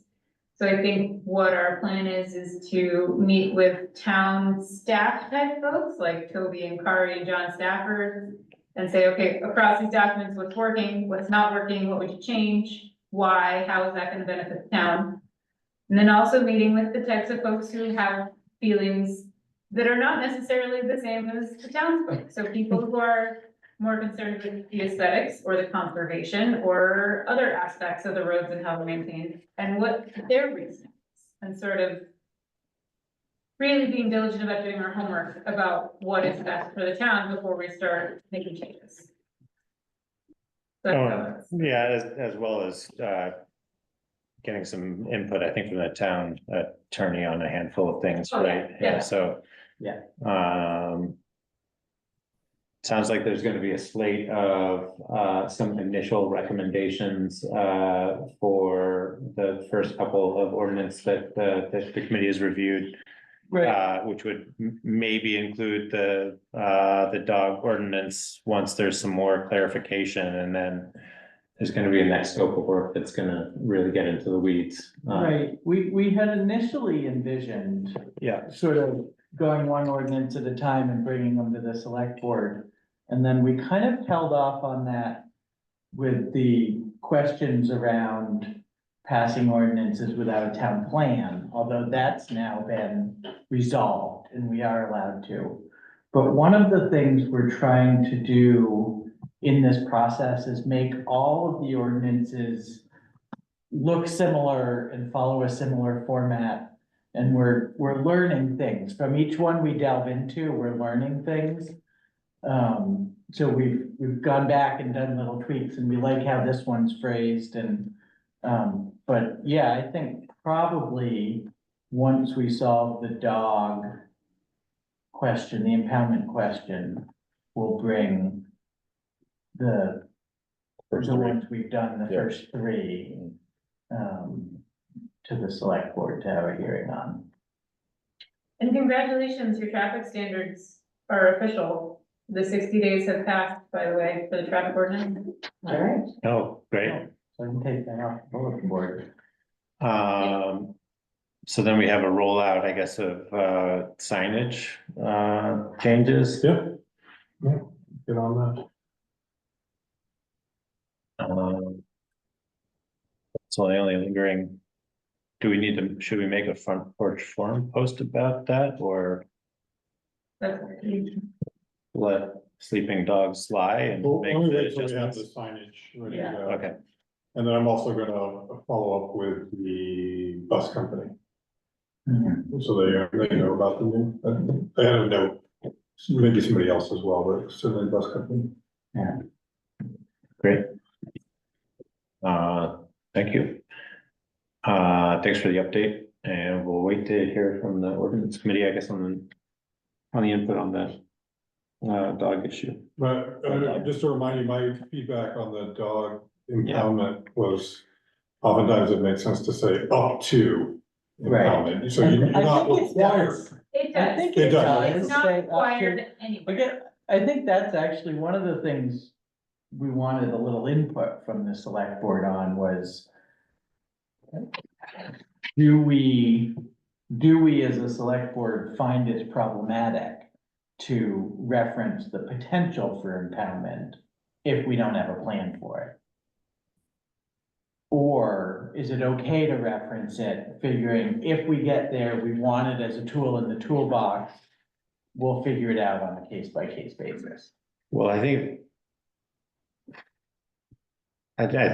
from my perspective, it's okay to have in there as a potential repercussion, whether or not, I mean, I think where it gets sticky is whether or not we actually have the capacity to do it. And part of that is the policies of the Humane Society, which has its own policy about impoundment and taking impoundment. And the other part of that is our capacity to self-perform an impoundment. So, you know, I guess if we were to develop our own resource or ability to impound, like self-impound, like I think we should kind of reserve the right to do that, should those resources become available. But second to that, the thing that's going to be governing impoundment is doing that through the Humane Society and what their policies are. So I guess the only area where I see that we get into a tricky situation is if we say that we'll impound them for a particular set of days and we don't necessarily have the capacity to do that. And good things. So maybe we leave out a particular time frame for warning impoundments for now. I don't know. Or at a minimum, we say that we're gonna do it only to the extent that we could do that through the Humane Society. Because that seems to be the limiting factor at this point. Well, for a vicious or potentially vicious dog, the Humane Society won't at all. So I guess, you know, initially, the thought was, it was in there, and then we realized we didn't have a system and sort of had that question of, is it okay to have something in there that we don't have a system for? But And- Jamie, you're gonna do the research on that, aren't you? I mean, what other towns must run into this also? Yeah, we are. So I think it should definitely be a tool that we have, but we should research it Right. and find out, you know, whether we can actually do it. From what little I've gathered so far, it's, oh, so-and-so has volunteered and has Right. a spot in their yard and they're willing to take whatever dog you wanna toss in there for a couple bucks. Like, Wow. Yeah. that's the solution. What about like Onion River Animal Hospital or something like that? Yeah, I would ask like the city of Montpelier what they do, Yeah, Barry. right, Barry? Must Yeah. have. We'll find more. And I don't know where, I guess maybe passive on what our liability would be for like self-performing that. Insurance companies don't like vicious dogs. What, put them in the elevator? Whatever confined space we have, but I mean, I think there's a hierarchy of confined spaces. Elevator would be on that hierarchy.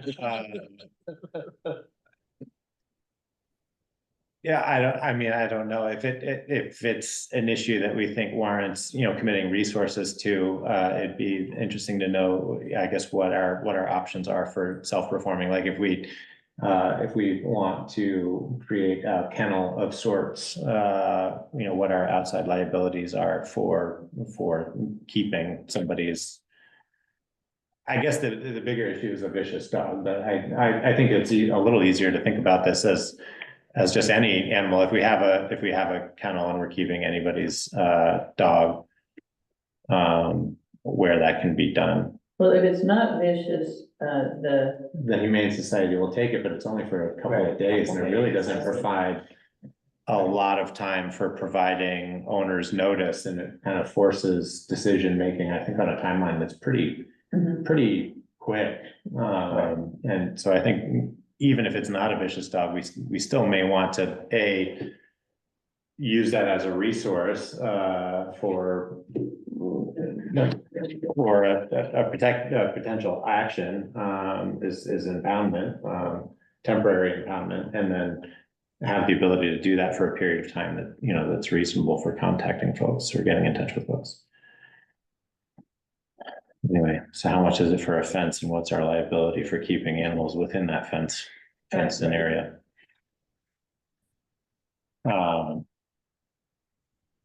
Tegan, do you have any other items to report on for town clerk report? Just plugging away, lots of recording, lots of calls, Barbara's been working very, very, very diligently on our new map. This is a multiple times daily conversation we have. It's gonna be magnificent. I hope you all are excited. I'm excited. I'm excited. Has it been a positive data entry experience so far, or? It's been very educational, and it's been a big team effort. I've had to get lots of input from both Tegan and Kari, and so I appreciate their patience, which is probably worn very thin at this point, but we're at the point where I sent it out again today for one final review by more invested people who have given me feedback and helped and I wanted to give one last review before I send it back to Sarah. Great. To hopefully finalize. So we're getting close.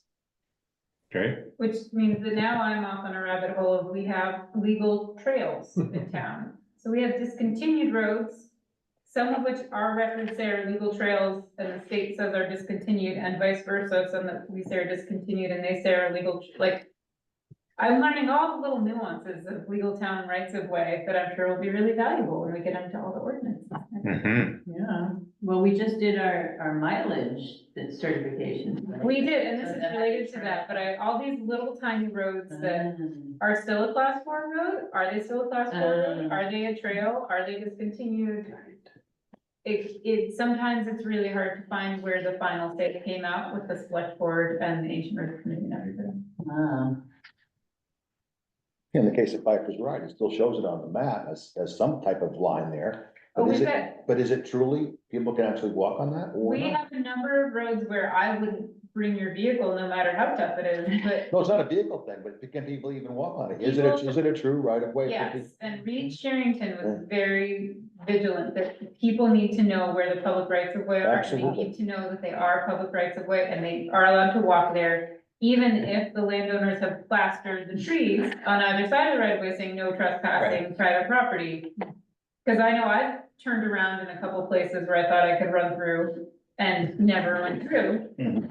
And the one time I did go all the way down Stillbrook, I was a little afraid someone was gonna shoot me on that cornfield. So, people need to know. Yeah, do we have policies that define those on the books? Like, do we have like a definitions of those? I'm trying to find those, Yeah. but among all the other things we're working on, I haven't gotten very far yet. Yeah, I'm just kind of a general question, I think. It's on my long-term project. Yeah, cool. And a good source for info would be Reed Sherrington, because he was pretty passionate about Oh, all yeah. this stuff. Yeah. Well, And at just, the end of the, whole thing about the Ancient Roads Committee and whatnot, there was supposed to be one folder or packet of information on every single road. There is. And that's supposed to have all like the title search on every single road in that. And they're magnificent, but it's two big bins full of folders, so it's just a lot. It's a lot to sort through. Yeah, no, the people who did that have all of my admiration, because it was very well done, it's very well organized, those folders are great. So point of information, the chair of that committee was Kari's father. Yeah, Darby, yeah. So Kari, you know about all of it, right? I don't know about that. Any of those folders do you have, Kari? It's with the original map, I know. Well, thanks for digging into I'd that. like to just Yeah, add go that ahead. also just for your enjoyment, that, our new Welcome to Calais program, Oh, I've yeah. done 10 visits in the last 3.5 months. Nice. Yeah, it's really great. That's awesome. And that's Friends of Calais that are It's sponsored Joint. by Friends of Calais and the town office. fantastic. Well, thanks, Barbara. Kari, do you have any other items to cover? I just wanted to highlight the town plan and I spoke with Jared a couple times last week and he said that he would be getting us compiled the full draft of the plan and a portal so that you could submit comments. Because we realized that there's not much time for them to make any adjustments before they more or less finalize things for their hearing. Right. So as soon as I have that, I'll share it with you and we will, and let you know what the due date is, but I'd say if you want to have input before things get, not finalized, but more finalized, we'll just need to act pretty quickly. Does he have an idea of how that's gonna be shared as like a portal for collecting comments? We just have to, I think, be careful not to create cross chatter across particular things. I think it's just one direction, Okay. like a survey. He mentioned they would be amending though, so anything that doesn't, any suggested changes they want to make that don't make it into that draft, they're not just gonna get thrown away, they'll hold on to them and save them for the next. Yeah, Because they're gonna be going back and doing the natural resources, the Yeah. conservation Right. portion. yeah, He's already anticipating that they will compile a list of other issues to be addressed. I wasn't terribly concerned about the capture, just concerned about, I guess. The open Okay, meeting I'll thing, emphasize but that. I think that's fine. They've obviously been working through that this whole time anyway. They would have had to, but. Great. Well, I don't know that we have anything. I have one more question. That's cool. How the road crew doing? They've been pretty busy with 2 inches of snow every day. That's gotta be, I think they're doing pretty well. Yeah. I mean, just, wow. Amazing weather when it snows a I think foot. it makes a difference when they don't all have to work all weekend. Yeah, Yeah. exactly. John puts in extra time evaluating roads and it adds up after a while, Yeah. but I think everybody prefers this winter to last. Oh, yeah. That's Yeah. for sure. Yeah. Looks like more cold weather coming, so. Yeah, but very stable in terms of. Stable temperatures, We not get huge these swings. gustings every Yeah. day, Yeah. but, it's not like feet or so. Mhm. Okay, Yeah, feeling pretty good about things. good. My son did 165 hours in 2 weeks. Oh, yeah. Where is he? Route 17 over the Appalachian Gap, over for the state. Right, he's like, 80 hours a straight time, 85 hours. of overtime. Ooh, He's married to his job, that's all he can do. is he going to New Zealand? Horrendous, terrible. When he went out and opened the door, check a tire chain, the wind was so strong, it bent the hinges on his door. He had to drive back holding the door shut, Oh, my 50 goodness. mile an hour, gust of wind by the door. Horrendous, he loves it. well, with that, I would entertain a motion to adjourn. So move. All in favor? I. Thanks, Ann. Thanks, Dan. Oh, thank you. I'll see you next time. We'll look forward to it. That. Where are you, Ann? That's amazing. Well, I'm sitting at at a desk in my daughter's apartment, looking out at the Bay Bridge, Oh, the San Francisco Bay Bridge. The sun's going Yes. down. It's 60 degrees. Okay, okay.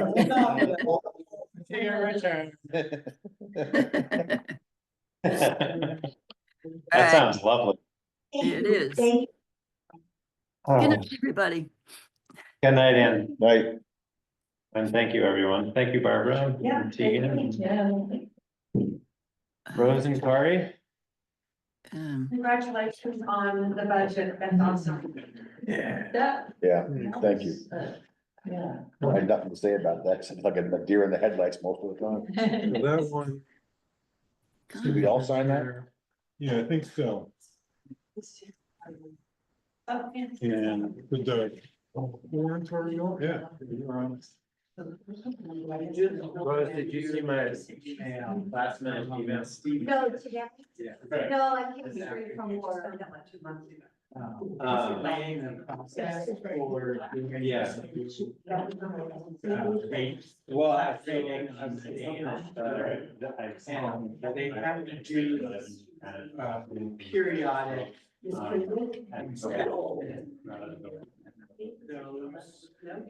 The current plan is in the spring. This spring. So I wasn't being interested in reading the email. My impression was they're gonna have a discussion to see if they can. Hey, guys, I've been having a little Yeah. trouble signing out. You should know that you're still on. Everybody can listen in. Stop recording. Friends, folks. Okay. Thanks, Ann. That would be fine. Going off on Thursday, I'll be going to Vegas.